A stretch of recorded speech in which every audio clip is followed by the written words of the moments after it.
roulement sinistre du tambour, et la lente psalmodie du prêtre, Dominu recipiae eos invitant ternam. Amen. Enfin on arriva aux tombes. Tout le monde s'agenouilla, seul, l'aumônier resta debout et bénit les morts, à mesure qu'on les enterrait.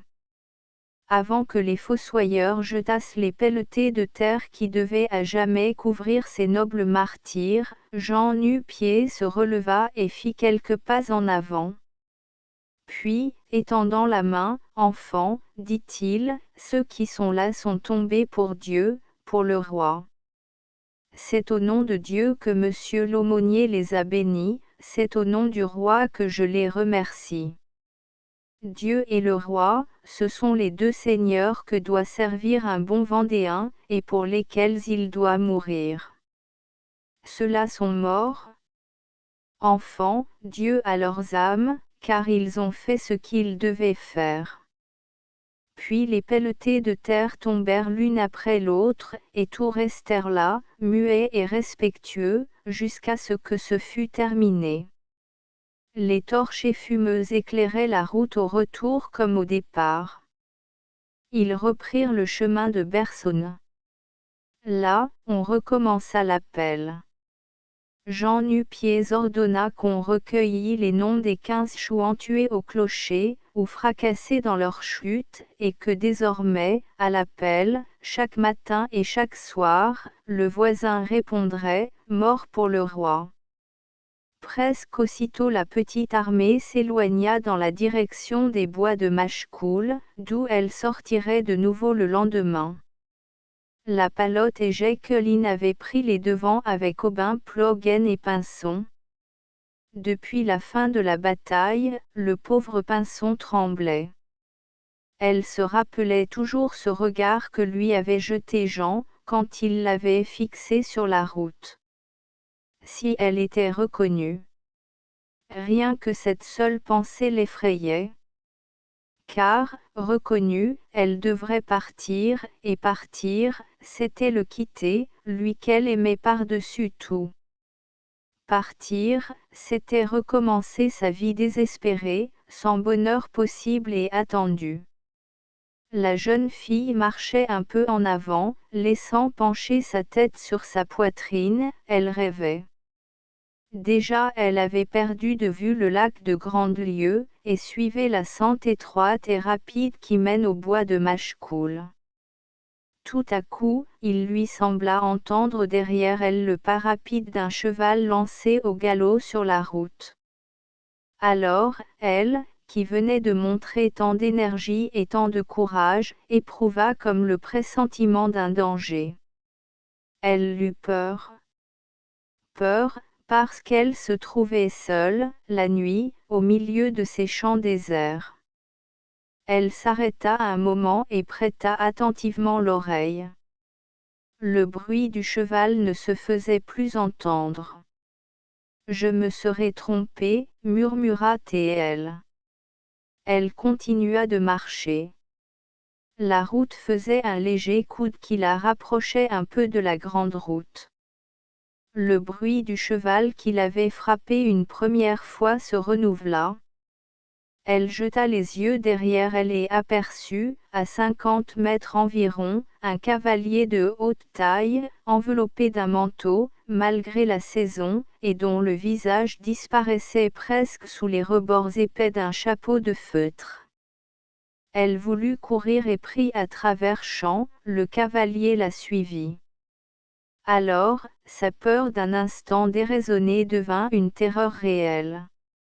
Elle s'élança, franchissant les taillis et se déchirant les pieds aux racines de bruyères éparses dans la lande.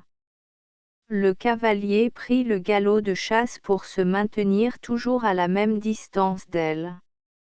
Puis, à 10 mètres environ d'un bouquet de peupliers, derrière lesquels elle espérait pouvoir se cacher, le cavalier donna de l'éperon à son cheval, qui bondit.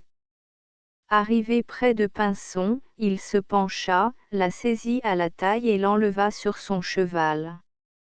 Fernande poussa un cri terrible, cri d'angoisse et de désespoir. L'inconnu voulut essayer de lui mettre sa main sur la bouche, mais elle se débattit et appela « Aubin ! Mon Aubin, au secours ! Au secours !»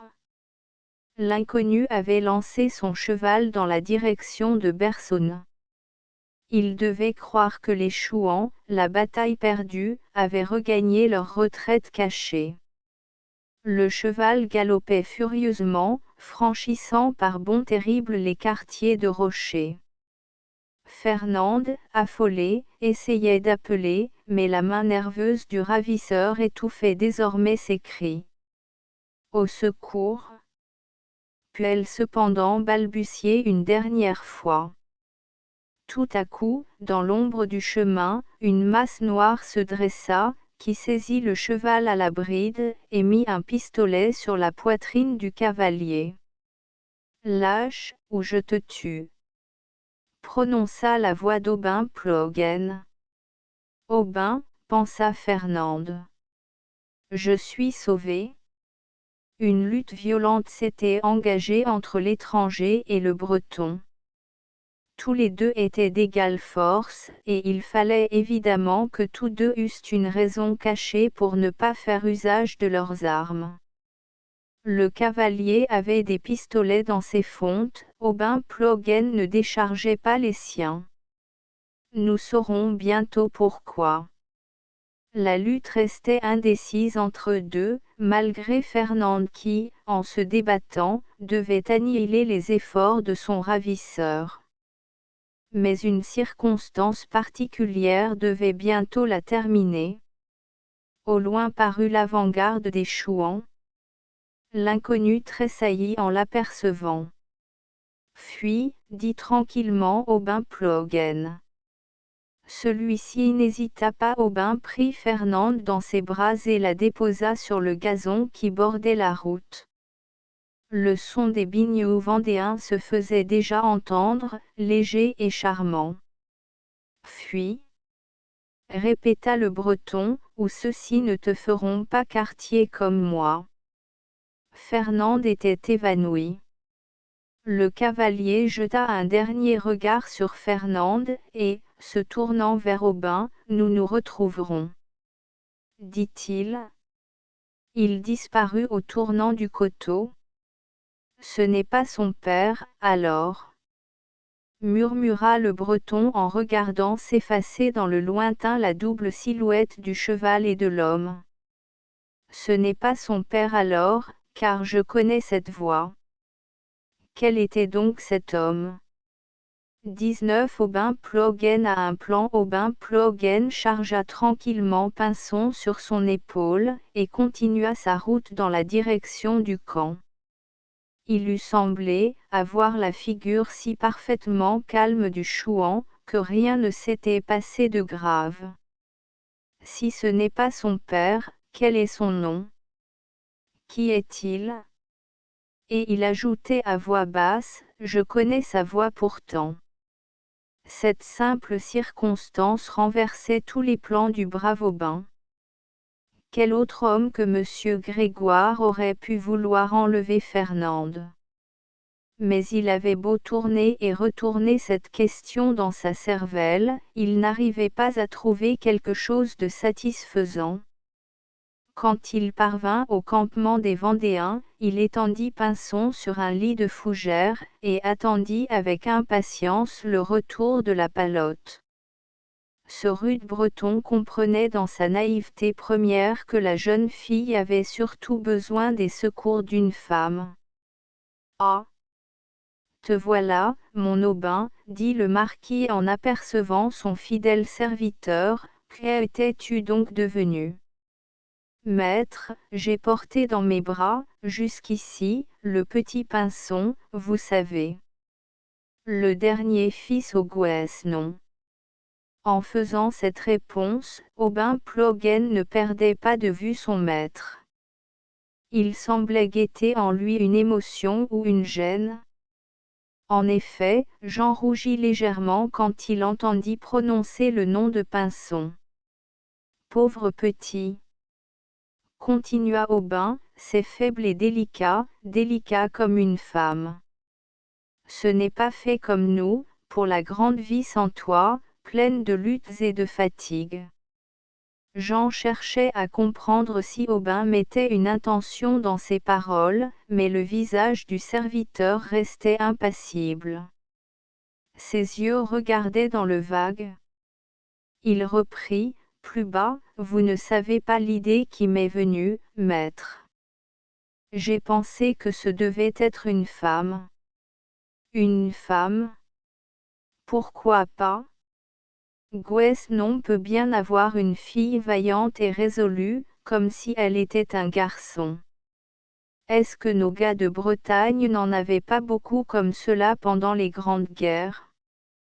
Mais c'est impossible. Impossible? Oh! Non, maître. L'avez-vous bien regardé, cet enfant? Jean éprouva une gêne cachée, il ne se rendait pas compte de ce qu'il éprouvait.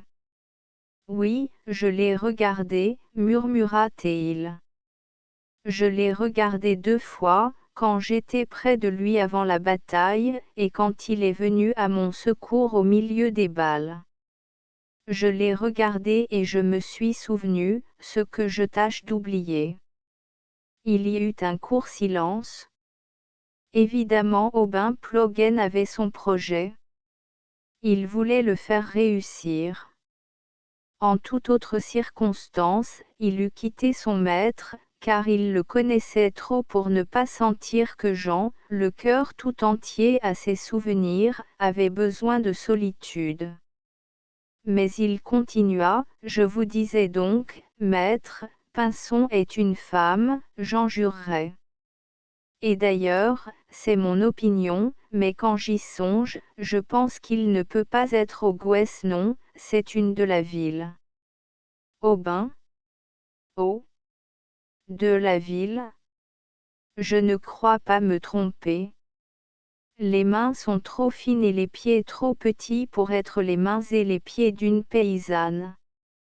Puis, elle cache ses cheveux noirs sous sa perruque blonde, et voilà une idée qui ne serait jamais venue à une femme de la campagne. Va-t'en, Aubin, laisse-moi, s'écria Jean, bouleversé. Par pitié, mon vieil ami, va-t'en. Tu ne sais pas combien tu me fais souffrir. Tu ne sais pas, non, tu ne peux pas savoir. Aubin contempla son maître, et un sourire triste effleura sa lèvre, comme il l'aime, pensa-t-il, et comme il est malheureux. Il sortit de la hutte. Resté seul, Jean laissa tomber sa tête entre ses mains, et éclata en sanglots. Ah! Je suis faible et je suis lâche, s'écria-t-il. Pauvre Aubin! S'il savait combien il m'a torturé? Est-ce que je ne sais pas qui se cache sous le nom de Pinson, et depuis le premier jour? Est-ce que je pouvais ne pas la reconnaître? Est-ce que je ne savais pas que c'était elle, ma bien-aimée? J'espérais pouvoir me mentir à moi-même, et trahir mon devoir. J'étais fou. Fernande, nom adoré, image chérie, je t'avais reconnue, et je forçais mes yeux à ne te pas regarder. Car il me semblait ainsi ne pas manquer à ce que je devais. Mais comme je te regardais, de loin. Comme je me glissais souvent sur tes pas, pour apercevoir un instant l'ombre de ton corps au milieu du chemin. Il s'arrêta, puis, reprenant, pensif, pourquoi m'a-t-il dit tout cela? Craint-il donc que je trahisse mon devoir et a-t-il voulu me rappeler à moi-même? Aubin Ploeguen n'avait pas laissé deviner à son maître sa pensée intime. Non, il ne voulait pas le rappeler à son devoir. Ce qu'il voulait, au contraire, c'était de rendre encore un peu de joie à ce pauvre déshérité du cœur. Il avait un plan, ce brave Breton, nous le savons, et quand nous le verrons, nous serons obligés de reconnaître qu'il ne manquait pas d'habileté. Jean nu-pieds sortit à son tour de la salle, comme au bain quelques instants auparavant. Devant la hutte s'élevait une clairière, 2 sentiers, au nord et au sud, se perdaient dans la feuillée, puis, partout, la forêt, avec son imposante masse verte, et les arceaux de lierre et de chèvrefeuille. Jean allait droit devant lui. Il se dirigeait vers le campement où logeait la Palotte, Jacqueline et Pinson. Mais tout à coup il s'arrêta un peu interdit. Il avait vu Pinson quitter à pas lents la clairière et s'engager dans un des sentiers. Aucun bruit ne se faisait entendre, les chouans, fatigués par cette rude journée de combat, dormaient profondément. C'était le silence et presque la solitude. Fernande suivait lentement le petit sentier. Elle venait de s'éveiller et de sortir de ce rêve, de cet évanouissement où l'avait jeté la brusque attaque dont elle venait d'être l'objet. Sa poitrine oppressée avait peine à respirer l'air de la nuit. Elle se leva pour marcher. Jean s'avançait derrière elle, se dissimulant avec soin sous les feuilles et les branches tombantes des grands arbres. Cette majesté de la nuit l'impressionnait. Il contemplait de loin cette gracieuse et charmante créature, qui portait avec elle toute sa destinée. Ah! Si elle avait su! Fernande marchait, légère, la tête inclinée, rêveuse comme Juliette, sa sœur, pensant à Roméo. Un moment elle s'arrêta dans sa promenade, un rossignol chantait au sommet d'un hêtre. Elle s'arrêta pour l'entendre chanter, la mélodie ravissante sortait du gosier du musicien ailé comme une gamme de notes perlées. Quand l'oiseau se tut, elle reprit sa marche, sans se douter que Jean était derrière elle. Le sentier faisait quelques détours dans la forêt, puis, par une pente très douce, descendait lentement vers la lisière. Fernande aperçut bientôt le ciel de la plaine à travers les branches entrecroisées. Elle s'avança vers la lisière et s'assit sur le rebord du fossé. Encore un jour écoulé, murmurait-elle, encore un jour disparu. Ah! J'aurais cru pourtant qu'il me reconnaîtrait. Lui, je l'aurais reconnu malgré tout. Est-ce que mon cœur ne pense pas à lui toujours? Est-ce que, toujours mes lèvres ne prononcent pas son nom? J'aurais cru qu'il me reconnaîtrait. Elle se tut, l'œil fixé sur l'étendue de la plaine. Quelques lumières couraient à l'horizon, et de loin, semblaient se confondre avec les étoiles. Il montait de la vallée une vague odeur d'herbe mouillée et de fruits verts, qui se mélangeait à la forte senteur des arbres. M'aurait-il oublié? Non, c'est impossible. Deux êtres qui s'aiment comme nous nous aimons ne connaissent pas l'oubli. L'oubli est le lot de ceux dont le cœur est faible. Notre cœur à nous est fort, puisqu'il n'a pas tremblé devant le devoir qui parlait. Notre devoir, c'était presque la mort pour nous, c'était le désespoir. Jean s'était glissé à 10 pas derrière la jeune fille. Encore caché par l'ombre des derniers arbres de la forêt, il écoutait, haletant, les paroles qu'elle prononçait. Il frémit quand il s'entendit accuser d'oubli. Oublié? Lui? Ah! Je suis certaine qu'il souffre, murmura Fernande, et qu'il souffre autant que moi. Dieu juste! Quand finira ce martyre qui nous tue? Ne commande pas à la mort de ne pas vouloir de moi. Elle reprit, après un nouveau silence, j'ai raison de vouloir partir. La vie me pèse ici. Être à la fois si près de lui et en être si loin. J'ai raison. Je vais partir. Elle se levait déjà, quand Jean dit doucement, Fernande, je ne veux pas que vous partiez. XX Amour. La jeune fille chancela et, bouleversée, vint s'appuyer à l'épaule de Jean. Ami, dit-il à voix basse, Dieu n'ordonne pas à l'homme un sacrifice au-dessus de ses forces. J'ai lutté, j'ai été vaincu. Que le ciel me pardonne. Ô Jean, que je suis heureuse. Et vous m'accusiez de vous oublier. Vous oubliez, vous, chère créature. Quand il n'est pas une seule de mes pensées qui ne soit vôtre, quand je n'ai pas cessé un instant de maudire la fatalité qui nous séparait. Vous oubliez, vous, à qui j'avais fiancé ma vie, à qui j'avais donné mon cœur. Je vous aime comme jamais femme n'a été aimée, et, je le jure, Fernande, il n'est pas une seule des minutes de mon existence où je n'ai vu votre image se dessiner à mes yeux. Fernande écoutait, muette et charmée. Un ineffable bonheur se peignait sur son visage. Mon Dieu, fais que ce ne soit pas un rêve. Murmura T.L., en levant au ciel son regard humide. Si je vous racontais tout, Fernande. Le premier jour où j'ai vu Pinson, j'ai tout deviné. Méchante enfant, c'était vous qui doutiez de moi. Pouviez-vous donc penser que je ne vous reconnaîtrais pas? Tenez. Un soir, je vous ai suivi de loin, comme cette nuit. Vous avez traversé la forêt, en allant du côté de Guérande. Moi, je m'étais glissé à travers les arbres, et j'apercevais votre ombre remuer doucement dans le cadre des branches. Vous vous êtes assise, toujours ainsi que ce soir, sur un tertre élevé, et vous chantiez.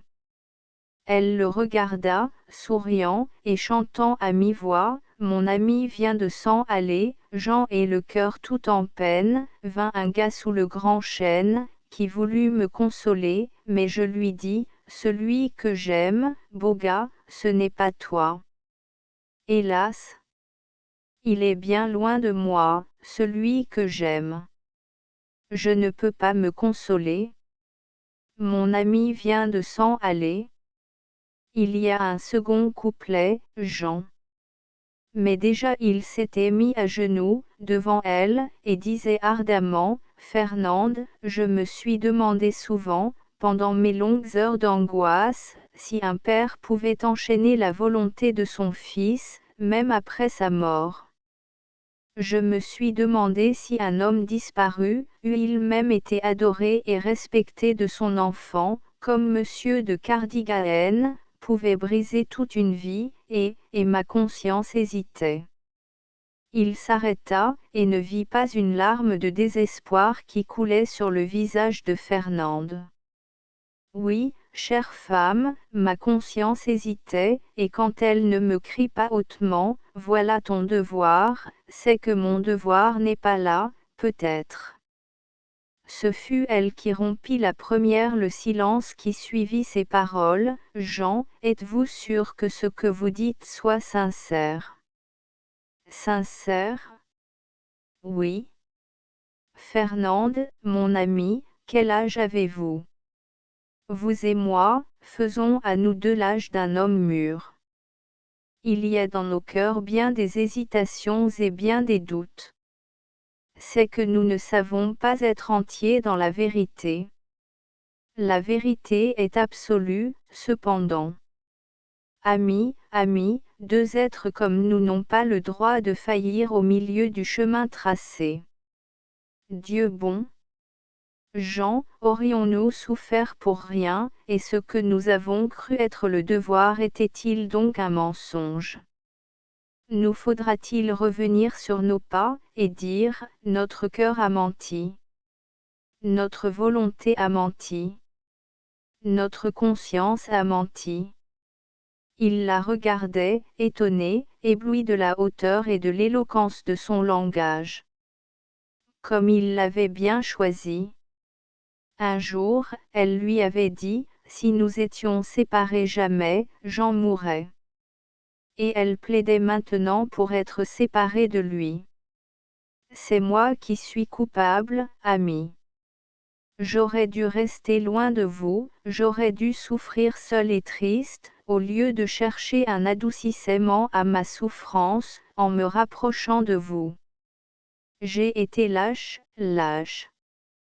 Dieu m'en punit en me faisant vous désespérer. Me désespérer. Ne croyez-vous donc pas que je souffrais aussi, moi? Ami, notre destinée est là-dedans, séparée. Nous sommes séparés par le crime qui tua jadis un roi, comme le bien est séparé du mal. Je vous aime et vous m'aimez. Mais tant qu'il n'y aura pas entre nous un abîme plus grand que la volonté, nous serons en butte à une tentation plus rude encore que la réalité. Cet abîme, c'est à moi de le creuser. Jean cacha sa tête dans ses mains. Pensez-vous donc que je ne vous ai pas compris tout à l'heure? Votre conscience, que vous invoquiez, vous condamnait à l'heure même où vous parliez. Mais le cœur est faible devant la passion, et vous me disiez, nous sommes libres. Libres. Non, Jean, nous ne le sommes pas, nous sommes les esclaves du devoir et du serment. Tant que je pourrai être à vous, vous aurez de ces retours faibles sur vous-même. Le jour où vous aurez l'impossible entre votre cœur et votre conscience, la conscience ne sera plus vaincue, grand Dieu. Que voulez-vous dire? Je veux dire, Jean, que celle qui vous a été fiancée, ne peut être, même involontairement, à nulle autre épouse humain. Mais puisque je ne puis me donner à vous, je me donnerai, Fernande. Adieu. Il éclata en sanglots. Oui, Fernande, m'assure, oui, vous avez deviné le secret qui me tue. Je suis un homme, hélas. C'est-à-dire un être faible. J'ai de violents combats à livrer à mon âme, et si je n'étais pas fort, j'aurais déjà succombé. Tout à l'heure encore? Oh! Je rougis d'y penser, maintenant que vous m'avez rappelé à moi-même. Tout à l'heure encore, j'étais prêt à céder. Eh bien, soit.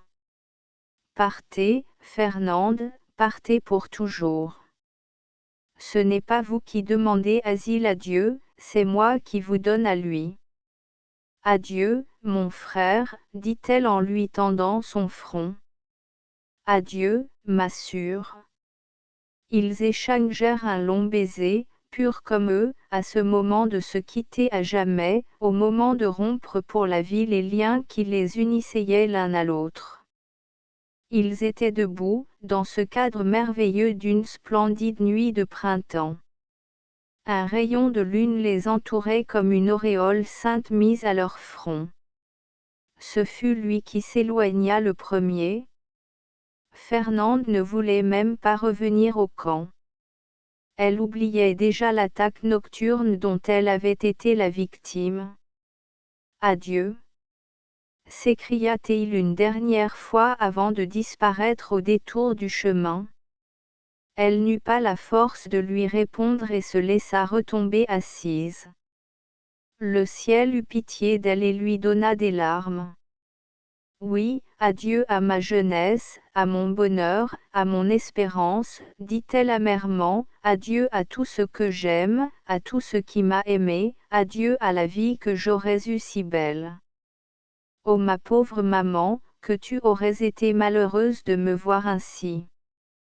Elle n'entendit pas un bruit de feuillage derrière elle, ou, si elle l'entendit, elle le prit pour la fuite soudaine d'un chevreuil effrayé. Quelques minutes s'écoulèrent encore, pendant lesquelles Fernande resta ainsi, absorbée dans l'amertume de sa vie perdue. Tout à coup le feuillage s'écarta et un homme parut. C'était Aubin Plogen. Son visage inondé de larmes prouvait qu'il avait tout entendu. Il toucha légèrement Fernande du doigt. Elle eut un instant d'effroi, mais elle reconnut vite le fidèle serviteur des Cardigaen. « J'ai entendu ce qui s'est passé entre vous, mademoiselle, dit-il. Aubin, pardonnez-moi. C'est pour votre bien, ce que j'en ai fait. Fernande ne comprenait pas mademoiselle, continua le Breton, je suis un pauvre homme sans grande instruction, mais il y a des choses que je comprends, ou que je devine. Vous souffrez tous les deux, malheureux enfants que vous êtes. Il y a une fatalité entre vous, la pire de toutes, hélas. Vous vous aimez, et tout vous sépare. Mais je suis là, moi, et j'ai juré de vous rendre votre bonheur perdu. Elle croyait rêver. Certes, il lui faisait battre le cœur en parlant ainsi, mais quoiqu'elle ne pût croire à la réalité de ce qu'il disait, la pauvre Fernande ne pouvait s'empêcher de se sentir au cœur une lueur d'espérance.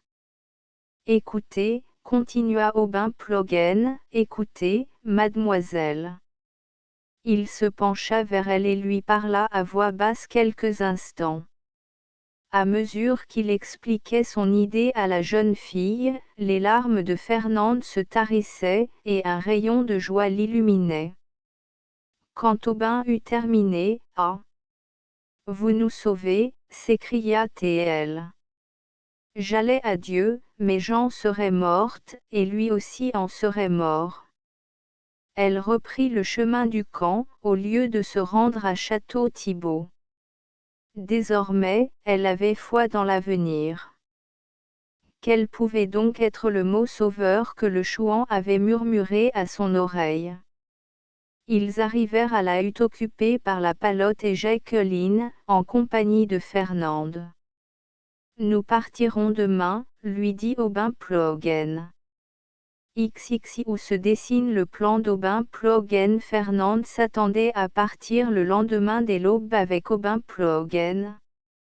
Mais, pendant la nuit, survint un chouan qui arrivait de Vieille-Vigne. Madame, Charette, Coëlin, la Robrie et les autres principaux chefs vendéens s'y trouvaient réunis. Madame envoyait à Jean Nu-Pied l'ordre de venir l'y rejoindre. Les chouans préparaient une bataille pour le lendemain, 6 juin. Or, Jean Nu-Pied et Henri de Puiseux devaient faire en sorte d'arriver à Vieille-Vigne vers 9 heures du matin. Là, ils donneraient à leurs hommes 2 heures de repos environ, et, un peu avant midi, prendraient part à l'action avec des troupes fraîches. Cette décision était bonne. D'abord, on ne laisserait pas aux paysans vendéens le temps de se démoraliser par suite de l'échec subi à Château-Thibault. Ensuite on dégageait le Morbihan. C'est qu'en effet les nouvelles étaient mauvaises. Le retard apporté au commencement des opérations, le contre-ordre que les tergiversations du comité de Paris avaient obligé la duchesse de donner, tout cela avait disséminé un peu les forces royalistes, si bien que quelques corps, au lieu d'agir en commun, s'étaient laissés battre séparément. Mais tout pouvait encore se réparer. Marseille, comme si elle avait eu honte de sa faiblesse, ne demandait qu'à lever, à son tour, l'étendard de l'insurrection. De même dans les provinces de la Gascogne, où l'on signalait déjà des symptômes graves de mécontentement. Au reste, le gouvernement semblait disposé à agir avec vigueur. On avait envoyé à Nantes, comme préfet de la Loire inférieure, un certain Maurice Duval qui devait mériter dans cette guerre un renom peu enviable. Ce Maurice Duval arrivait en droite ligne de Grenoble, d'où il était parti poursuivi par les éclats de rire de toute la population. Furieux de son échec dans l'Isère, il ne demandait qu'à prendre sa revanche, et celui qui l'expédiait à Nantes savait bien ce qu'il faisait. Il était sûr d'avance que M. Maurice Duval voudrait rentrer en grâce auprès du gouvernement, et ne s'arrêterait devant rien. La suite de notre histoire prouvera que nous n'exagérons pas. En même temps que se produisait ce changement dans l'administration civile de la Loire-Inférieure, il s'en produisait un autre dans l'administration militaire. Le comte d'Erlon remplaçait comme général divisionnaire M. Solignac. Le ministre de la Guerre, le maréchal Soult, duc de Dalmatie, se connaissait en hommes et trouvait excellent le général d'Hermoncourt, mais bien piètre M. Solignac. Tout cela annonçait que le gouvernement s'apprêtait à redoubler de violence.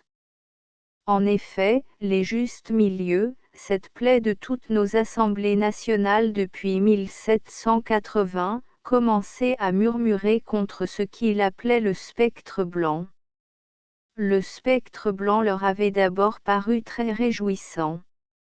Il était si drôle, en effet, de renouveler une Vendée au tiers du XIXe siècle. Puis, peu à peu, l'effroi était venu. 4 départements s'agitaient, menaçant de se soulever. On savait que le légitimisme avait des rameaux puissants qui s'étendaient à travers ces provinces.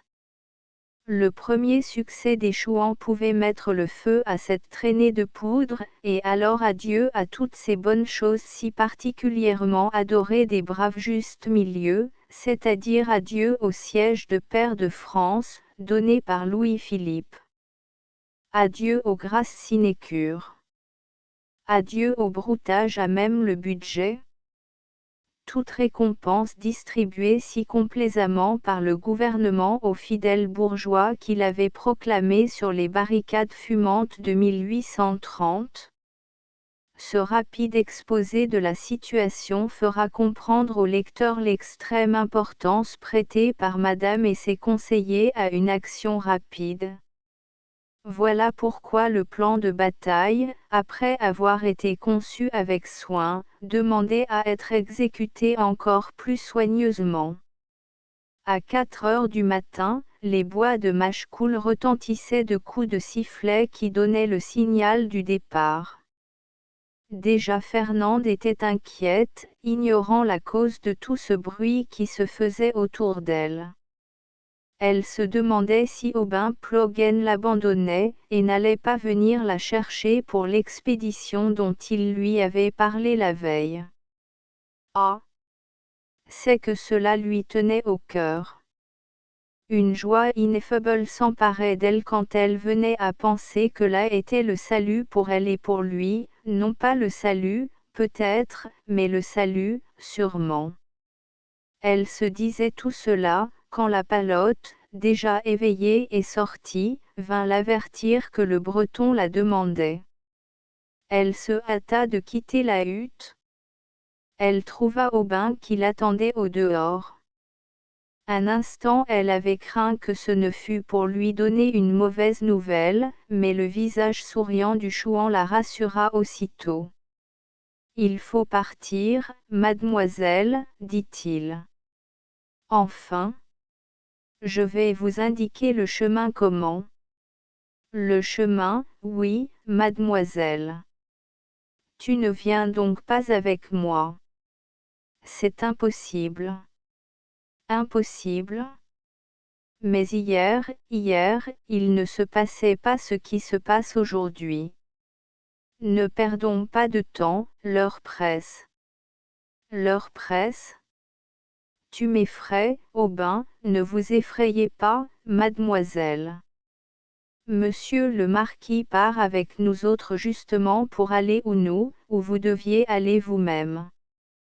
Mon Dieu, je ne peux pas le quitter, moi, c'est impossible. Il est habitué à m'avoir à ses côtés, et aujourd'hui plus que jamais, je dois être avec lui et le préparer. Un regard humide de la jeune fille fut la seule réponse qu'elle donna à cette phrase d'Aubin. Mais pour être muette, cette réponse n'en était que plus éloquente. Elle prit la main d'Aubin Ploeguen et la serra. « Venez, dit-il. » Ils s'engagèrent à travers les bois. « Voyez-vous, Mademoiselle, dit Aubin, nous prenons le plus long, mais il faut que monsieur le marquis ne nous aperçoive pas. Pensez que pour lui vous n'êtes plus au camp, à l'heure qu'il est. Il doit même ignorer que vous y avez passé la nuit. Tu as raison, viens, viens. C'était elle qui marchait la première, elle avançait si rapidement, que le Breton avait presque peine à la suivre, et nous savons pourtant que c'était un rude marcheur que notre ami Aubin Ploeguen. Fernande n'avait qu'un sujet de causerie sur les lèvres et dans le cœur, le but de son expédition. « Tu crois que je réussirai ? J'en jurerai. C'est mon opinion. » Ah ! Ne me dis pas cela. Si j'allais échouer. Elle prononça cette parole d'une voix si vibrante que le Breton en tressaillit. Échouer, reprit-elle. Pense que ce serait bien plus affreux pour moi, maintenant que tu m'as mis cette espérance folle au cœur. Tant que je voyais l'abîme creusé à jamais entre lui et moi, je pouvais être résignée. Les grandes douleurs ne sont pas celles qui ont les moins grandes résignations. Mais aujourd'hui que tu m'as parlé de bonheur, aujourd'hui que tu as fait luire à mes yeux tout un avenir que je croyais perdu pour toujours, ce serait affreux, Aubin, affreux. Et, je te le dis, j'en mourrais. Écoutez-moi bien, maîtresse, répondit fermement Aubin, jamais je n'ai menti, demandez au premier venu de nos gars, il vous dira aussi que jamais je n'ai parlé contrairement à la vérité. Eh bien, vous m'entendez, maîtresse. Je vous jure que dans un mois mon maître mettra votre main dans la sienne. Dans un mois. C'est mon opinion. Oh. Viens, marchons vite, alors. Ils étaient arrivés en ce moment à la lisière du bois. Maintenant, continua Aubin Ploeguen, voilà ce que vous allez faire, vous allez vous rendre au bourg de Château-Thibault, on vous y connaît et vous y aime. Tout ce que vous commanderez, vous l'aurez aussitôt. Une fois à Château-Thibault, vous direz que vous avez besoin d'une voiture et d'un bon cheval pour vous conduire à Loger. À Loger, vous irez chez un gars que je connais, qui s'appelle Rigaud. Vous donnerez à Rigaud ceci, il lui remit le cœur saignant qu'il portait à sa veste, en disant que vous venez de ma part, puis vous resterez dans sa chaumière jusqu'à ce que je vienne vous y chercher. Bien. N'oubliez rien, surtout. Sois tranquille. Fernande prit le sentier et descendit à travers la lande mouillée par la rosée du matin. Aubin Ploeguen la suivait des yeux. Devant Dieu, notre maître, dit-il à voix haute, il faudra bien que vous soyez heureux. Puis il rentra sous bois pour rejoindre l'armée vendéenne qui partait. XXI Judas. Pendant que ces événements se passaient en Bretagne, un homme de taille ordinaire, au teint jaune, aux yeux gris, entrait au ministère de l'Intérieur, à Paris. Le ministre régnant alors était un illustre homme d'État, encore vivant. Cet homme monta les degrés du grand escalier qui mène au bureau, en habitué qui sait où il va. L'huissier était assis sur une banquette avec cet air de profonde philosophie qui caractérise l'huissier de tous les ministères. La philosophie. Fussent-ils incrédules comme saint Thomas, il faut bien qu'ils forment tous les jours leur intelligence à contempler le néant des choses humaines, quand ils assistent à tant de changements qui passent sur leur tête sans les atteindre. Les gouvernements s'écroulent, les ministres se remplacent, l'huissier seul est inamovible, immobile qu'il est dans sa majesté. La chaîne d'argent qu'il porte est plus solide que le portefeuille énorme de son maître. L'huissier règne. Celui qui remplissait ces hautes fonctions au ministère de l'Intérieur en 1832 était un gros bonhomme à la mine fleurie, au nez bourgeonné, qui vivait tranquille dans sa sinécure comme un rat dans un fromage de Hollande. Il ne put s'empêcher de hausser les épaules en voyant entrer l'homme dont nous parlons dans la salle des audiences. « Ah! C'est encore vous, dit-il. L'homme fixa sur le gros fonctionnaire son regard terne et glauque, mais pas un pli de sa physionomie ne bougea. « Oui, c'est encore moi. Et vous croyez naïvement que son Excellence vous recevra. J'en suis sûr. Vous en êtes sûr. Voilà pourtant 8 jours que vous venez ici tous les matins, et je ne m'aperçois guère qu'il vous ait reçu. Cela viendra. Alors, vous croyez là, vrai, que son Excellence va perdre son temps à causer avec le premier venu. Mais, mon brave garçon, il en vient ici, et des plus huppés que vous, allez. Qui se casse le nez contre la porte, sans pouvoir entrer. C'est possible, mais moi, ce ne sera pas la même chose. À brûle-pourpoint, cet homme recevait, sans sourciller, les injures bénignes que l'huissier lui adressait. Les paroles semblaient glisser sur sa peau huileuse comme celle d'un nègre. Avez-vous envoyé une demande d'audience comme les autres fois? Non. L'huissier eut un petit rire silencieux plein d'insolence et de moquerie. Comment? Son Excellence ne vous reçoit pas quand vous demandez une audience, et vous voulez qu'il vous reçoive quand vous n'en demandez pas. L'homme tira de sa poche une grande enveloppe qui était scellée de 5 grands cachets rouges au chiffre D. Vous allez lui porter ceci, dit-il. Et en même temps il glissait un billet de 100 francs dans la main de l'huissier. Voilà pour porter ma lettre à monsieur le ministre, dit-il. Maintenant, 100 autres francs encore pour la porter tout de suite. L'huissier hésitait. Pour gagner ces 200 francs, il avait si peu de choses à faire. Certes, c'était contre son devoir, mais aussi. Pour être huissier, on n'en est pas moins homme. Les billets de banque font dans la main un froissement si soyeux et si joli. Dites-moi, monsieur, fit-il avec respect, l'affaire qui vous amène auprès de son Excellence doit donc vous rapporter beaucoup d'argent. Si quelqu'un eût été présent à cette scène d'un réalisme si bourgeois, et qu'il eût su quelle était cette affaire, il aurait frissonné en entendant l'expression avec laquelle l'homme répondit. Beaucoup d'argent, oui, beaucoup. Et, en même temps, un hideux sourire illumina cette tête infâme. L'huissier sentit croître encore son respect, et s'avança discrètement à la porte du cabinet du ministre. Celui-ci était depuis longtemps au travail.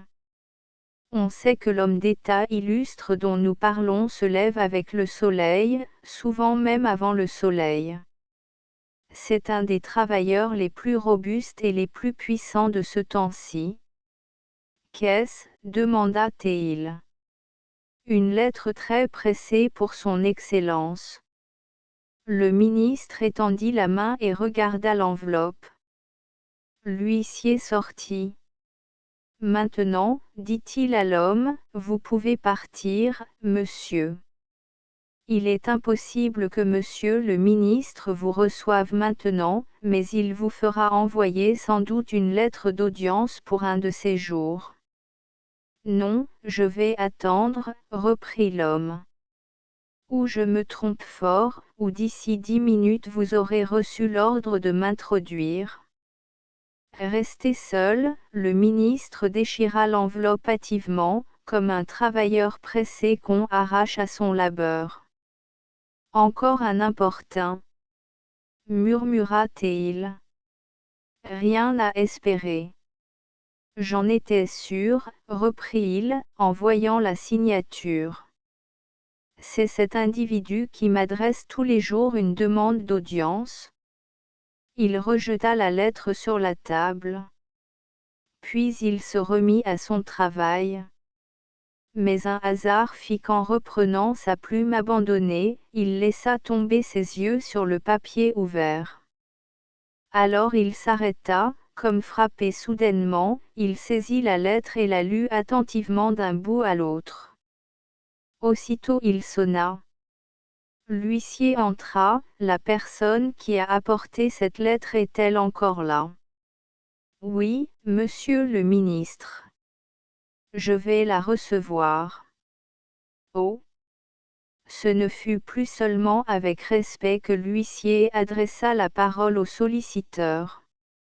Il y avait une humilité profonde dans ses paroles. Pour un peu, il lui aurait, à lui aussi, donné de l'excellence. Puis il s'effaça pour le laisser pénétrer auprès du ministre. Celui-ci jeta sur le nouveau venu son regard clair et perçant, un de ces regards qui déshabillent un homme et lui creusent le cœur jusqu'au fond. L'examen dura une bonne minute, l'homme le supporta sans broncher. Il semblait ne pas s'être aperçu du mépris qui y était renfermé. Enfin, le ministre rompit le premier le silence. Peut-être était-il humilié pour l'espèce humaine de la perversité infâme de cet individu qui voulait lui proposer une affaire. C'est vous qui m'avez écrit cette lettre? Oui. Je n'ai pas besoin de vous demander dans quel but vous agissez, je le connais, ou plutôt je le devine. Vous venez ici pour vendre, de même que moi je vous ai reçu pour acheter. Parlez. L'homme était resté debout au milieu de la chambre. Le ministre n'avait même pas daigné lui faire signe de s'asseoir. Quand il entendit le haut fonctionnaire lui parler sur ce ton glacial, il se croisa les bras, et avec assurance, « Qu'en savez-vous, monsieur le ministre? C'est peut-être le désir de rendre un grand service à mon pays qui me conduit auprès de vous. » Ah! La France est troublée par des gens, très honorables d'ailleurs, au fait. Et je veux rétablir le calme dans ma patrie. Moi seul, je puis le faire. N'attribuez qu'à ce motif l'action que je vais commettre. Le ministre était un grand historien. Lui qui avait appris la politique plutôt dans les faits du passé que dans la réalité de l'histoire contemporaine, il se rappelait sans doute en ce moment Charles Ier, vendu par les Écossais, Marie Stuart, vendu par ses sujets, et Napoléon, vendu par ses maréchaux. Il reprit machinalement dans ses doigts la lettre de l'individu et lut tout haut, « Monsieur le ministre, voici plusieurs demandes d'audience que j'ai l'honneur de vous adresser et, jusqu'à présent, elles sont restées sans réponse. Mais les événements me pressant de ne reculer devant aucune humiliation, car il s'agit pour moi de rendre un grand service à mon pays. Je vais donc, monsieur le ministre, vous expliquer, en quelques mots, ce que je vous aurais dit de vive voix, si vous aviez bien voulu me faire l'honneur de me recevoir. La guerre civile qui vient d'éclater en Vendée, n'a d'importance que par madame. Supprimez son Altesse royale et vous supprimez en même temps toute cause à l'agitation. Je suis en mesure de livrer facilement, le mot était souligné, cette coupable princesse, mais sous la réserve que votre Excellence me remerciera de ce service désintéressé. J'apporte moi-même cette lettre au cabinet de monsieur le ministre, et je le prie d'avance de me recevoir, s'il le juge nécessaire. Veuillez agréer, etc., etc. Dutz. Je reprends ce que je viens de dire, monsieur Dutz, répéta le ministre. Combien vous faut-il pour nous rendre ce service désintéressé, selon votre expression? Oh, monsieur le ministre, allons, vous voyez que je suis franc. Vous voulez vendre votre princesse? Combien? Faites votre prix. Les lèvres de Judas se contractèrent. Puis une teinte plus jaune couvrit son visage. Je veux 1 million, dit-il. Les 30 deniers. Le visage du ministre ne sourcilla pas, en entendant Dutz énoncer le chiffre auquel il taxait sa trahison. Il se contenta de faire une inclinaison de tête silencieuse. Judas crut que le marché était conclu, on lui promettait les 30 deniers. Maintenant, monsieur, continua l'illustre homme d'État, vous allez m'expliquer comment vous pouvez vous y prendre, comment dirais-je, pour tenir vos engagements.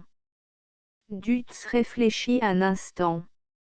Puis toujours de sa voix terne, Monsieur le ministre, dit-il, j'ai bien étudié la question sous toutes ses faces. Rien ne m'est plus facile que de pénétrer à toute heure auprès de son Altesse royale. Ah! Je n'ai qu'à lui adresser une demande d'audience. Mais vous recevra Théon. Cette demande sera-t-elle accordée? J'en réponds. Qui vous fait croire, je suis le filleul de son Altesse. Le ministre avait dû assister à bien des palinodies honteuses, à bien des sacrifices de conscience, certes, malgré sa jeunesse relative, il devait connaître à fond bien des infamies humaines, néanmoins il fit un soubresaut en écoutant la réponse du misérable. Son filleul? Oui, continua Dutz, Madame a daigné me tenir sur les fonds du baptême. J'étais dans une religion d'erreur, grâce au ciel, j'ai connu la vérité. Le ministre commençait à entrevoir la portée d'ambition de ce misérable. Ce n'était pas une trahison soudaine, non, c'était une machination préparée de longue main. Quand il avait feint de se convertir, c'avait été pour se prémunir d'une entrée auprès de la noble créature qu'il projetait de trahir. Non content de renier sa religion sans être entraîné par la conviction vers la grandeur de l'Église catholique, il avait trafiqué d'une croyance sainte, il avait spéculé sur l'Évangile et pris Dieu pour complice. Il dut se passer dans l'âme du ministre de Louis-Philippe un courant de dégoût et de colère. Et, pourtant, il commit la mauvaise action de ne pas châtier ce drôle comme il le méritait, il chargea sa conscience d'une vilainie. Il faut dire la vérité aux vivants, d'autant plus franchement qu'ils sont plus grands en ne faisant pas jeter à la porte ce Judas qui mendiait son salaire. Dutz continua froidement, si votre Excellence veut raisonner avec moi, elle comprendra que je suis seul en situation de lui rendre cet immense service. Les hommes qui entourent Madame, ont, comment dirais-je, des scrupules. Ils considèrent leur fidélité comme supérieure à l'amour de la patrie, amour qui seul a dicté ma démarche. De plus, la guerre de Vendée peut s'éterniser. Finie demain, elle recommencera dans 8 jours. Ces paysans bretons sont infatigables.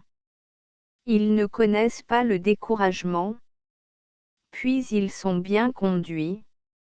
Leurs chefs sont des hommes de guerre habiles et braves, que rien ne rebutera.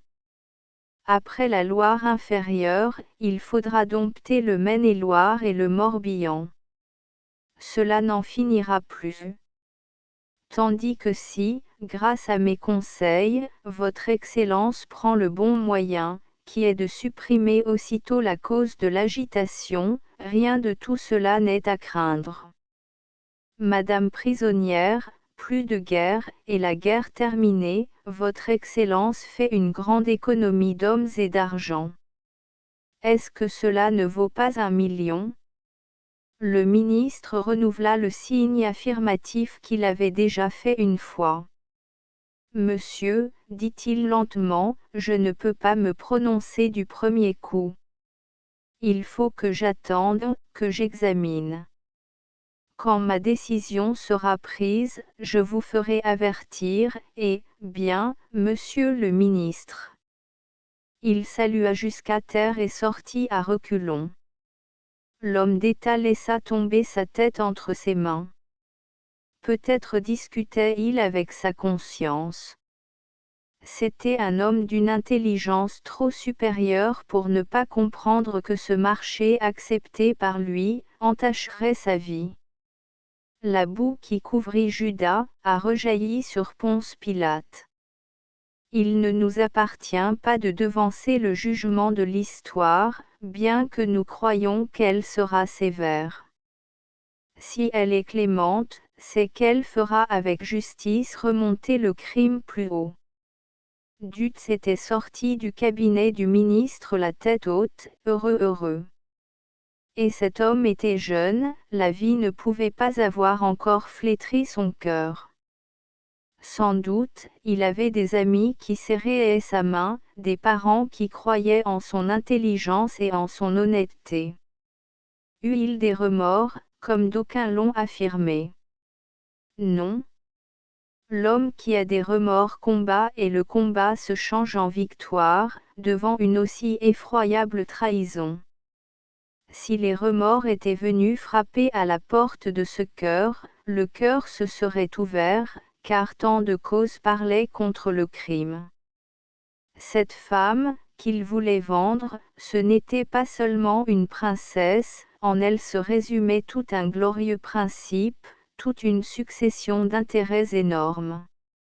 Elle était, de par son fils royal, l'héritière directe de 53. Saint-Louis était son aïeul. Enfin, elle pouvait rendre à la France, en étant victorieuse, la prospérité passée. Les remords. Les historiens qui ont dit cela et deux d'entre eux sont encore vivants ont menti à la justice et à l'équité de la France, et ils ont menti sciemment, bien persuadés, en effet, que c'était impossible. Des remords? Allons donc. Quand Judas eut livré le Christ, il ne dut penser qu'à l'emploi qu'il ferait de ces 30 deniers, il ne dut que calculer d'avance combien ces 30 deniers pourraient lui rapporter d'intérêt et en faire produire d'autres. Dutz, lui, déhutait aussi se représenter son million enfantant d'autres millions et l'enrichissant d'une façon fabuleuse. Voilà pourquoi il portait haut la tête, voilà pourquoi il était heureux. Pendant les 2 jours que le ministre prit pour réfléchir, l'âme, s'il en avait une, du monstre, dut avoir peur. Il devait trouver que la réponse se faisait bien attendre, et qu'on ne lui disait pas « oui » assez vite. Enfin, il reçut un matin avis de se rendre au ministère, dans la soirée du même jour. L'huissier le reçut comme la première fois, avec cette notable différence qu'il témoigna un respect profond à l'homme assez heureux pour mériter ainsi la confiance de son Excellence. Le ministre l'attendait. Il ne se leva même pas approcher, dit-il. J'accepte vos conditions. Vous nous livrerez madame. Seulement, je ne vous donnerai pas 1 million, mais 500 000 francs. Ô noble princesse! Qu'aurait-elle dit de se voir ainsi marchander? Dutz fit une grimace significative. Il esquissa même un mouvement de retraite, espérant que le ministre le rappellerait. Mais, en le voyant rester impassible, il sentit cette terreur des jours d'attente lui revenir. Mieux valait encore la moitié que rien. Il se rapprocha. Un violent combat se livrait en lui-même. Puis faisant de nouveau quelques pas, « J'accepte », murmura-t-il. Quand pourrez-vous tenir votre promesse? Nous sommes au 2 juin. Je demande 6 mois. 6 mois? C'est trop neuf? Cela m'est impossible avant. Eh bien, soit. Et d'un geste méprisant il fit signe au traître de sortir. Dutz craignait qu'on ne se dédie. Il se jeta au dehors du cabinet du ministre, et disparut. Le jour même, ceci est un fait historique, il se présentait dans l'étude de Maître G, notaire, et passait un contrat pour l'achat d'une maison. Quand le notaire lui demanda quand il payerait la maison, Dutz répondit qu'il attendait une rentrée au mois de décembre, et que l'achat ne deviendrait définitif qu'à cette époque. Le lendemain il allait louer une place de coupé dans la diligence de Nantes. Il s'était présenté successivement chez 2 des chefs légitimistes de Paris, mais ceux-ci n'avaient pas pu le recevoir. Maintenant, quittons ce misérable jusqu'à l'heure maudite où il rentrera de nouveau dans le cadre de ce récit. Aussi bien le cœur se soulève à raconter de telles choses. Et pour effacer la trace infâme, retournons en Vendée, où tant de nobles gentilshommes allaient se battre, et allaient mourir, le sourire aux lèvres, et ayant au cœur le contentement sublime du devoir accompli. Il ne faut rien moins que la pensée des grandes choses de Vendée, le spectacle de l'épopée royaliste pour nous chasser du cœur l'impression de dégoût que de tels ont y font entrer. Si Vieille-Vigne les chouans de Jean Nu-Pied et de Henri de Puiseux arrivèrent à Vieille-Vigne à l'heure dite. L'engagement était déjà commencé. Lorsque s'était levé le soleil de ce grand jour où, pour la seconde fois, les Vendéens allaient livrer un combat sérieux, Madame, entourée de son état-major, ayant à sa droite Monsieur de Charette et à sa gauche Monsieur de Coislin, regardait attentivement le village de Vieille-Vigne, qu'il s'agissait de conserver, comme ligne d'attaque, et un monticule placé sur la gauche, où Charette venait d'envoyer 150 hommes, afin d'empêcher les Bleus d'opérer un mouvement tournant. Les paysans étaient pleins d'enthousiasme. Les villes ne donnent plus à leurs enfants d'aussi chaud dévouement. L'homme de la campagne est habitué à vivre en liberté, en contemplation éternelle de la nature, qu'il ne comprend pas, mais qui agit sur lui à son insu. De même qu'à Château-Thibault, il s'était mis à genoux et priait. La bataille s'ouvrit par une décharge générale des Chouans, qui coucha par terre le premier rang ennemi. Alors ils levèrent leurs fusils au-dessus de leur tête, en poussant de grands cris, et se précipitèrent en avant. Monsieur de Charette avait combiné un double mouvement qui, de l'aveu de ses adversaires eux-mêmes, devait lui assurer le triomphe. Il n'y a qu'à lire le rapport du général d'Hermoncourt et celui du général Solignac pour s'en convaincre. Au reste, dans cette famille, le génie militaire est héréditaire. Pendant qu'une partie des troupes devait s'élancer en avant, de manière à former un angle rentrant dans la direction de Vieille-Vigne, la droite avait l'ordre de s'étendre, en sorte qu'elle pût tendre la main aux troupes fraîches amenées de Machecoul par nos héros. Pendant les 2 premières heures, les Chouans furent battus. Que pouvaient-ils contre l'artillerie? Jean Nu-Pied, par son arrivée, ne pouvait changer la défaite en victoire. Mais à mesure que le temps passait, les Bleus voyaient leurs réserves s'augmenter. C'était la lutte du nombre contre le courage, de la force brutale contre la pensée. Est-il besoin de parler encore des prodiges d'héroïsme accomplis par les Chouans? Nous raconterons tout à l'heure la page épique de cette guerre qu'on croirait écrite par Homère. Mais nous avons décrit le combat de Château-Thibault. À Vieille-Vigne ce fut le même entrain, la même valeur, le même mépris souverain de la mort, ce caractère dominant de la race française. À 1 heure de l'après-midi, la bataille était perdue. On ne devait plus songer à vaincre, mais à couvrir la retraite. Pâle, pleine d'angoisse, les dents serrées, Madame se tenait debout, regardant. Tout à coup, elle s'écria, « Un cheval! Un cheval !» Elle poussait dans sa grandeur ce même cri désespéré que Richard III jetait à basse force dans son désespoir. En vain essaya Théon de l'empêcher de courir au danger, le danger plaisait à cette frêle femme, en qui battait le cœur d'un lion. Elle répéta, « Un cheval! Un cheval !» La tradition est là, le roman devient de l'histoire quand il parle de certains faits. Madame conduisit Petit Pierre à la mort avec cette âpre énergie dont elle ne cessa de faire preuve tout le temps que durèrent ces graves événements. Il nous reste encore des témoins vivants. Ces témoins l'ont vu, lancé en avant, sans armes, entraînant sur ses pas, par son exemple, ceux qui pliaient, ramenant ceux qui avaient reculé. Il s'était formé à l'arrière du village une sorte de fourmilière humaine où s'entrecroisaient les soldats, Madame s'y jeta.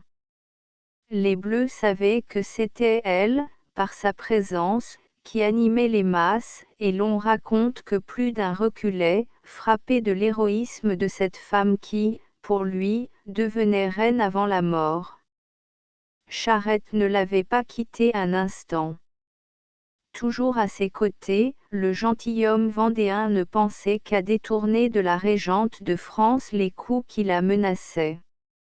Pendant une demi-heure environ, la lutte parut se rétablir à l'avantage des Chouans. Pas un qui n'aurait eu honte de fuir. 2 fois les Bleus reculèrent. Mais à chaque trouée faite dans leur rang, on voyait reparaître derrière des bataillons frais, se resserrant toujours. C'était une mer d'hommes et de fumée. Madame comprit bien que tout était perdu. Mais elle ne voulait pas fuir. Tout à coup, les siens, qui ne la quittaient pas des yeux, la virent disparaître. Ce fut un long cri de rage et de désespoir. On la crut morte, tuée. Cette chute ne dura que l'espace de quelques secondes, le cheval de la princesse avait reçu une balle au flanc et s'était abattu, mais comme s'il eût deviné qu'il portait la mère du roi de France, il se releva d'un bond. Charette n'hésita pas, il saisit la bride du cheval et, malgré les prières, malgré les ordres même de Madame, qui lui interdisait de l'arracher à ce qui était pour elle le devoir, il l'entraîna hors de la mêlée. Les Bleus, aveuglés par la fumée, enivrés par la poudre, tirèrent quelques coups de fusil de ce côté, mais heureusement aucun d'eux ne porta. Tout à coup, en détournant la tête, Charette s'aperçut qu'on avait lancé après eux 50 hommes de cavalerie. Il enfonça ses éperons dans le ventre de son cheval, entraînant toujours après lui le coursier de la princesse. Mais, déjà, il donnait des signes non évidents d'une lassitude profonde. La blessure qu'il avait reçue au côté, bien que peu profonde, l'affaiblissait. Les dragons ennemis paraissaient au loin à 200 mètres environ. Le gentilhomme fuyait toujours, traversant en biais la lande de Vieille-Vigne, pour gagner un petit bois qui entourait la ferme de Racé.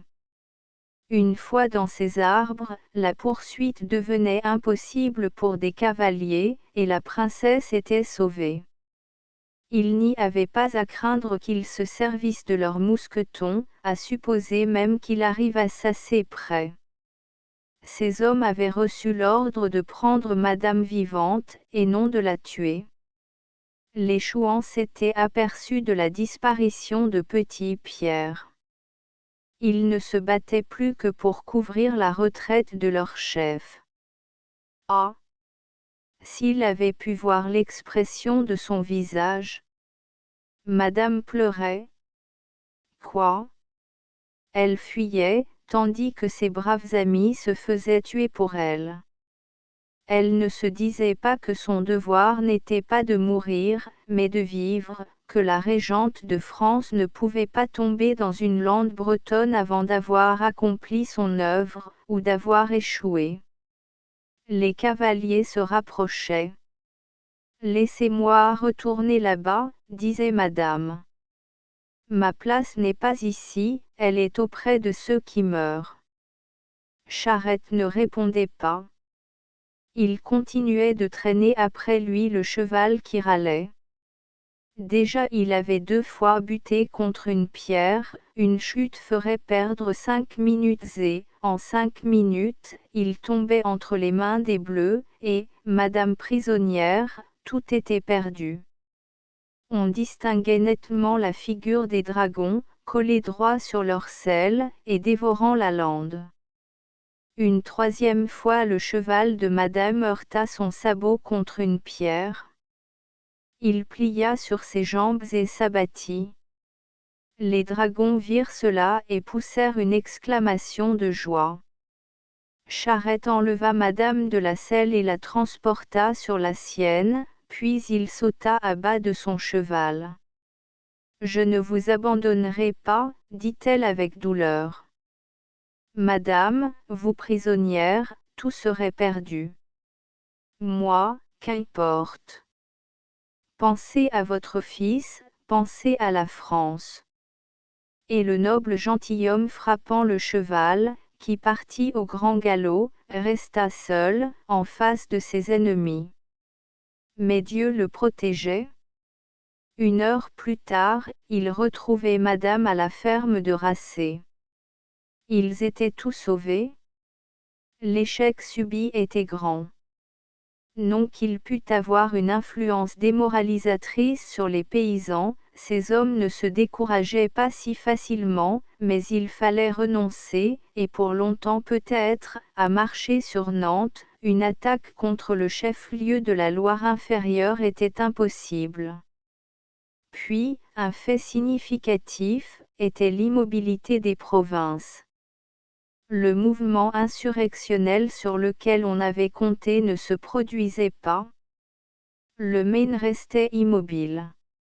Angers, malgré quelques bouillonnements intérieurs, ne semblait pas devoir donner beaucoup de mal au gouvernement de Louis-Philippe. Madame était assise sur une chaise, ses coudes appuyés sur une table, et plongée dans une tristesse profonde. Pour la première fois depuis le commencement de la guerre, elle doutait, non de la justice, mais de la réussite de sa tâche.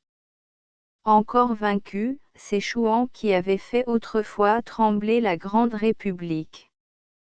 C'est Chouan que Kléber, Hoche et Marceau avaient eu peine à vaincre à eux 3.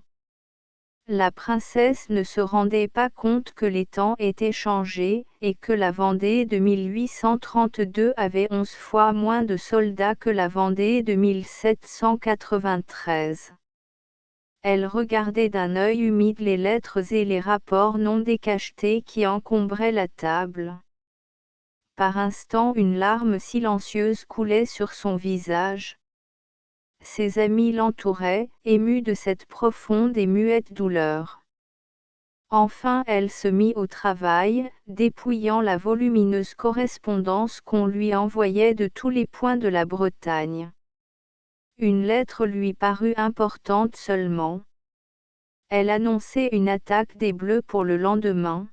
« Le marquis de Cardigan est-il ici ?» demanda T.L. Jean nu-pied caché dans l'ombre de la chambre, s'avança. « Marquis, prenez 3 hommes à cheval avec vous, et allez éclairer la route du côté du château de la Pénissière. On m'annonce une attaque des Bleus pour demain. Vous savez l'importance que j'attache à ce que le château de la Pénissière ne soit pas troublé. » Fin du premier volume. Note 1. le brave colonel Chara de 1848.4 élèves gradés de l'école s'était mis à la tête du mouvement, messieurs Berthelin, Pinsonnière, Tourneux et Lauton. Chara fut un héros. 2. Cette légende n'est pas de notre invention, on nous l'a racontée en Espagne. Note de l'auteur. 3. Nous croyons devoir prévenir nos lecteurs que nous avons respecté toujours la vérité historique. Notre roman est même la reproduction exacte, en beaucoup de points, de faits réels et dont nous aimons à respecter les héros. Quelque invraisemblable que puissent paraître les scènes qui vont suivre, il suffit de se reporter aux mémoires du temps pour voir qu'elles ne sont en rien exagérées. Note de l'auteur. 4. Nous avons cru devoir cacher sous des pseudonymes les noms de nos héros. Si nous n'avons pas fait de même pour Berryer, c'est que ce nom-là appartient à la France. 5. Vous voyez, oui. 6. La fin. 7. La Vendée et Madame, par le général de Pixérécourt, édition de 1833. 8. La Vendée et Madame, par le général d'Hermoncourt, 3e édition. 9. Nous croyons devoir faire remarquer à nos lecteurs que nous nous sommes volontairement écartés de l'histoire, en ce qui concerne l'entrevue de Dutz et du ministre. La première responsabilité de ce crime, en ce qui regarde le gouvernement, revient d'abord au roi Louis-Philippe, lui-même. Après le roi, à Monsieur le comte de Montalivet, qui conduisit lui-même Dutz chez le ministre dont nous parlons, en l'engageant, de la part du roi, à s'entendre avec lui. Astérisque end of the project Gutenberg e-book Jean Nupier, vol 1 updated editions will replace the previous one, the all editions will be renamed.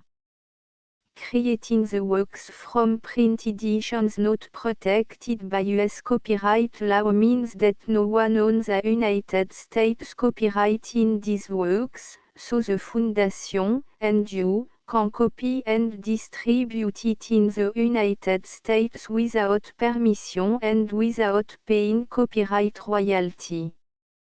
Special rule, set forth in the general terms of use part of this license, apply to copying and distributing Project Gutenberg symbol marque commercial electronic works to protect the Project Gutenberg symbol marque commercial concept and trademark. Project Gutenberg is a registered trademark, and may not be used if you charge for an e-book, except by following the terms of the trademark license, including paying royalty for use of the Project Gutenberg trademark. If you do not charge anything for copy of this e-book, complying with the trademark license is very easy. You may use this e-book for nearly any purpose such as creation of derivative works, report, performance and research. Project Gutenberg e-books may be modified and printed and given away. You may do practically anything in the United States with e-books not protected by US copyright law. Redistribution is subject to the trademark license, especially commercial redistribution. Start, full license. The full Project Gutenberg license. Please read this before you distribute or use this work to protect the Project Gutenberg symbol marque commercial. Mission of promoting the free distribution of electronic works, by using or distributing this work, or any other work associated in any way with the phrase Project Gutenberg, you agree to comply with all the terms of the full Project Gutenberg symbol marque commerciale licence available with this file or online at www.gutenberg.org/licence. Section 1. General Terms of Use and Redistributing Project Gutenberg symbol marque commerciale électronique works 1.a by reading or using any part of this Project Gutenberg symbol marque commerciale électronique work, you indicate that you have read, understand, agree to and accept all the terms of this license and intellectual property, trademark / copyright, agrément. If you do not agree to abide by all the terms of this agreement, you must cease using and return or destroy all copy of Project Gutenberg symbol marque commerciale électronique works in your possession. If you paid a fee for obtaining a copy of or access to a Project Gutenberg symbol marque commerciale électronique work and you do not agree to be bound by the terms of this agreement, you may obtain a refund from the person or entity to whom you paid the fee as set forth in paragraph 1.e.8. 1.b Project Gutenberg is a registered trademark.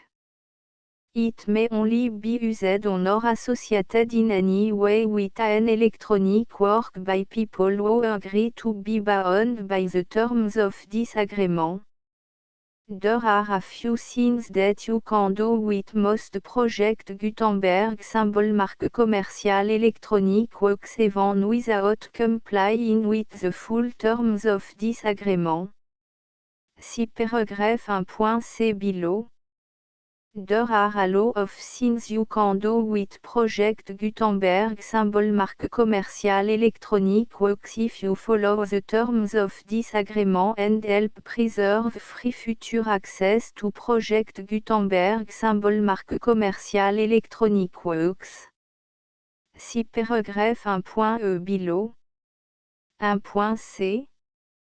The Project Gutenberg Literary Archive Foundation, the Foundation or PGLAF, owns a compilation copyright in the collection of Project Gutenberg symbol marque commerciale électronique works. Nearly all the individual works in the collection are in the public domain in the United States. If an individual work is unprotected by copyright law in the United States and you are located in the United States, we do not claim a right to prevent you from copying, distributing, performing, displaying or creating derivative works based on the work alone as all references to Project Gutenberg are removed. Of course, we hope that you will support the Project Gutenberg symbol marque commerciale mission of promoting free access to electronic works by freely sharing Project Gutenberg symbol marque commerciale works in compliance with the terms of this agreement for keeping the Project Gutenberg symbol marque commerciale name associated with the work. You can easily comply with the terms of this agreement by keeping this work in the same format with its attached full Project Gutenberg symbol marque commerciale license when you share it without charge with others. 1.d. The copyright laws of the place where you are located also govern what you can do with this work. Copyright laws in most countries are in a constant state of change. If you are outside the United States, check the laws of your country in addition to the terms of this agreement before downloading, copying, displaying, performing, distributing or creating derivative works based on this work or any other Project Gutenberg symbol marque commercial work. The Foundation makes no representations concerning the copyright status of any work in any country other than the United States.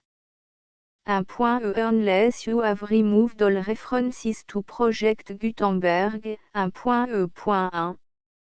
The following sentence, with active links to, or other immediate access to, the full Project Gutenberg symbol marque commercial license must appear prominently whenever any copy of a Project Gutenberg symbol marque commercial work, any work on which the phrase Project Gutenberg appears, or with which the phrase Project Gutenberg is associated, is accessed, displayed, performed, viewed, copied or distributed. This ebook is for the use of anyone anywhere in the United States and most other parts of the world at no cost and with almost no restriction whatsoever.